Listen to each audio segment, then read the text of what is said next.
ഞങ്ങളുടെ വെച്ചാൽ ഞങ്ങൾക്ക് സബ്സ്ക്രൈബർ കൂട്ടി. അപ്പോൾ ഞങ്ങൾക്ക് മനസ്സിലായി വെച്ചാൽ പിന്നെ ഞങ്ങൾക്കൊന്ന് സ്കൂൾ തുറക്കാണ്. എല്ലാവരും തുടർന്ന് സബ്സ്ക്രൈബ് ചെയ്യണം. ഞങ്ങളുടെ ഒരു അമ്മയുടെ ഫ്രണ്ട് ഞങ്ങളിങ്ങനെ യൂട്യൂബ് ചാനൽ ഇട്ടപ്പോൾ ഞങ്ങളെ പുച്ഛിച്ച് ഞങ്ങളുടെ അമ്മയുടെ ഒരു ഫ്രണ്ട്. പിന്നെ ഞങ്ങളുടെ അമ്മയുടെ ഫ്രണ്ട് അങ്ങനെ പ്രാരാബ്ദം ഉണ്ടല്ലോ എന്ന് പറഞ്ഞു. ഞങ്ങളാരോടും പൈസ ചോദിച്ചിട്ടില്ലല്ലോ ഈ വീഡിയോയിൽ. ഞങ്ങൾ മരിച്ചതിട്ടുമല്ലേ ഉള്ളൂ. അപ്പോളേ ഞാൻ പറയട്ടെ കേട്ടോ. എന്താ വെച്ചാൽ കഴിഞ്ഞ ആഴ്ചയിൽ ഒരു കാര്യം ഉണ്ടായി. അപ്പം അതാണ് മക്കൾ ഇപ്പം ഞങ്ങൾ അവരെ വണ്ടി വരാറായി. അപ്പം ഞങ്ങൾ ഇതിനെക്കുറിച്ച് സംസാരിച്ചപ്പോഴാണ് ഈ വീഡിയോ ചെയ്യുന്നത്. എൻ്റെ ഒരു ഫ്രണ്ട്, നല്ലൊരു ബെസ്റ്റ് ഫ്രണ്ടാണ്.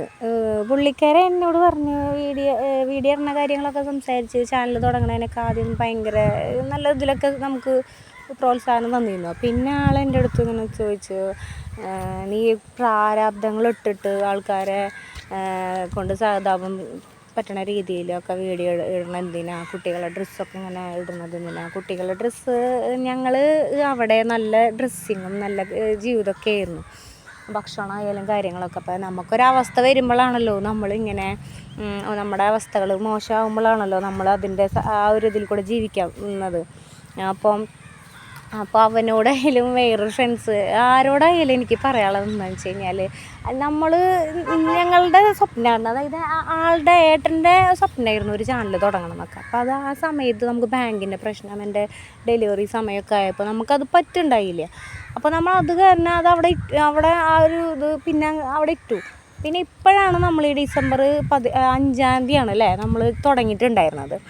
അപ്പോൾ അങ്ങനെ ഞങ്ങൾ വെറുതെ വിഷ്ണുമായയുടെ ഒരു ചെറിയൊരു ഇത് ഞങ്ങൾ ഇട്ടു, ഒരു വീഡിയോ ഇട്ടു. പിന്നെ അങ്ങനെ ഇട്ടപ്പോൾ തോന്നി, അങ്ങനെ ഞങ്ങൾ ഫ്രണ്ട്സിൻ്റെ ഒരു ഇത് എല്ലാവരും ചോദിച്ചു ഏട്ടൻ എങ്ങനെയാണ് മരിച്ചതെന്നുള്ളതൊക്കെ ഒന്ന് ഇട്ടോട്ടോ. കാരണം ഞങ്ങൾ ഫേസ്ബുക്കിൽ ഞങ്ങൾ എന്നും ഫോട്ടോ ഇടാറുണ്ട്. പിന്നെ കുറച്ചായിട്ട് കാണുന്നില്ല. പിന്നെ ഏട്ടൻ മരിച്ചതിൻ്റെ ഇതിന് ഫോട്ടോ ഇട്ടുണ്ട്, ആൾ മരിച്ചു എന്നിട്ട്. അപ്പോൾ എന്ത് പറ്റി എന്നുള്ളതൊക്കെ ഉണ്ടായി. അപ്പോൾ അതിന് ചിന്തിച്ച് വേറെ എന്തെങ്കിലും പ്രശ്നങ്ങളായിട്ടാണോ എന്നൊക്കെ വിചാരിച്ചിട്ട് അങ്ങനെയൊക്കെ ഉണ്ടായിരുന്നു.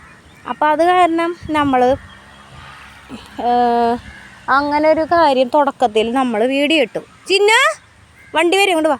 അപ്പോൾ അത് ഇപ്പോൾ എൻ്റെ അടുത്ത് ചാനൽ തുടങ്ങിയപ്പോൾ ഇങ്ങനെ കുഴപ്പമൊന്നുമില്ലടി, ഇതിട് നല്ലതായി വരും, അങ്ങനെ 1000 സബ്സ്ക്രൈബേഴ്സ് ആയപ്പോൾ ഭയങ്കര ഹാപ്പിയൊക്കെ ആയിട്ട് സംസാരിച്ച ഒരാൾ പെട്ടെന്ന് എൻ്റെ അടുത്ത് പറയുക, ഇങ്ങനെ വീഡിയോ ഇടണം എന്തിനാ, അങ്ങനെ ഇടണം പിള്ളേരെ ഇതാക്കിയിട്ട്. ഞാൻ പറഞ്ഞു ഞങ്ങൾ ഫാമിലിയായിട്ട് ഉള്ള ഒരു വ്ളോഗൊക്കെ തുടങ്ങാനാണ് ഞങ്ങൾ ഇട്ടിട്ടുള്ളത്. അതിൻ്റെ കുറച്ച് കഴിഞ്ഞാൽ ഞാനൊക്കെ ആയിട്ട് വന്ന് അപ്പോൾ ഞാൻ എൻ്റെ വീട്ടിലേക്ക് വന്നേക്കാണ്. അപ്പോൾ അമ്മയ്ക്ക് പെട്ടെന്ന് ഉൾക്കൊള്ളാൻ പറ്റുന്നില്ല അങ്ങനെ ചാനൽ അല്ലെങ്കിൽ വീട്ടിലെ കാര്യമൊക്കെ ഇടാൻ തന്നെ അവർ സമ്മതിക്കില്ല ഇപ്പോൾ. അപ്പോൾ അത് കാരണം ഞങ്ങൾ ഈ പറമ്പിൽ വന്നിട്ടൊക്കെ വീഡിയോ ആണ്. അവർ പ്രായമായവരല്ല. അപ്പോൾ കുറച്ച് കഴിഞ്ഞാൽ ഞങ്ങൾ പറയുമ്പോൾ മനസ്സിലാവും ചേച്ചി, ഞങ്ങളത് ഈ പുറത്ത് നടക്കുന്ന കാര്യങ്ങൾ മാത്രമല്ല, വീട്ടിൽ എന്തെങ്കിലും കാര്യങ്ങളുള്ളതൊന്നും ഇടാൻ പറ്റണില്ല. ആൾ പെട്ടെന്ന് ദേഷ്യമൊക്കെ വരും അമ്മയ്ക്ക്. അപ്പോൾ അതാണ് മെയിനായിട്ട് കാര്യം. അപ്പോൾ പറയാനുള്ളതെന്ന് വെച്ചാൽ ഞങ്ങളൊരു വീഡിയോയിലും ഞങ്ങൾക്ക് പൈസ ഇല്ല, ഞങ്ങൾ ഭക്ഷണം കഴിക്കണില്ല, അല്ലെങ്കിൽ ഞങ്ങൾക്ക് കഷ്ടപ്പാടാണ്, അല്ലെങ്കിൽ ഞങ്ങൾക്ക് വീടില്ല, അതൊന്നുമില്ല. ഞങ്ങളുടെ വീട് അവിടെ ഉണ്ട്.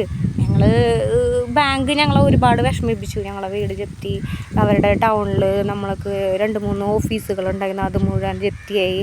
പിന്നെ ഗോഡൗൺ ഉണ്ടായിരുന്ന 2 ഇതിൽ എല്ലാ മെഷീനുകളും സാധനങ്ങളൊക്കെ അതിലേക്ക് എടുക്കുന്നത്. അപ്പോൾ അതൊക്കെ ജപ്തിയായി.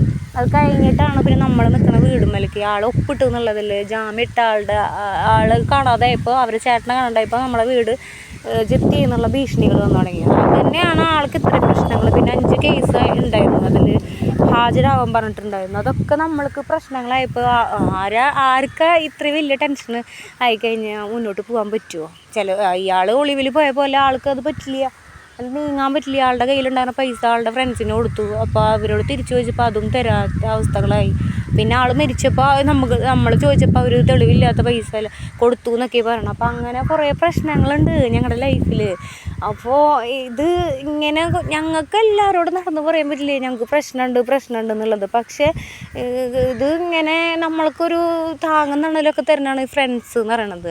ഒരുവിധം ഞാൻ മനസ്സിലാക്കിയിട്ടുള്ളത്, ഞാൻ വർക്ക് ചെയ്യണ സ്ഥലത്തു നിന്ന് പോലും എനിക്കൊരു കോൾ വന്നിട്ടില്ലെന്ന്. അപ്പോഴും ഞാൻ അറിയാത്ത എപ്പോഴോ കണ്ട ആൾക്കാർ പോലും എന്നെ വിളിക്കുന്നുണ്ട്, നീ എങ്ങനെയാണ് ജീവിക്കണ, ജീവിതം എങ്ങനെ മുന്നോട്ട് പോകണത് എന്നൊക്കെ ചോദിച്ചിട്ട് വിളിക്കുന്നുണ്ട്. അപ്പോഴും നമ്മളെ കൂടെ നിന്നൊരാൾ നമുക്ക് വിളിക്കാനോ അല്ലെങ്കിൽ ആളുകൾ വിചാരിച്ചാൽ നമുക്ക് എന്തെങ്കിലും ഹെൽപ്പ് ചോദിക്കാനാന്ന് ചോദിച്ചിട്ട് ഞാൻ ഇതുവരെയായിട്ട് ഒരാളെ ഹെൽപ്പ് ചോദിച്ചിട്ടില്ല. ഞാൻ 1-2 പേരോട് അടുത്ത് വന്ന സമയത്ത് ഞാൻ ഹെൽപ്പ് ചോദിച്ചിരുന്നു.